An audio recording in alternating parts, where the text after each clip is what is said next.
আসসালামু আলাইকুম। আমি আজকে দুটি কবিতা বলবো। আমার মা, লিখেছেন রবীন্দ্রনাথ ঠাকুর।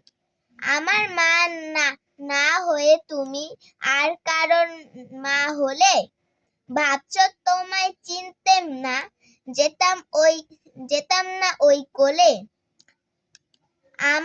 আমার মা না হয়ে তুমি আর কারোর মা হয়ে, ভাবছো তোমায় চিনতেম না, যেতাম না ওই কোলে।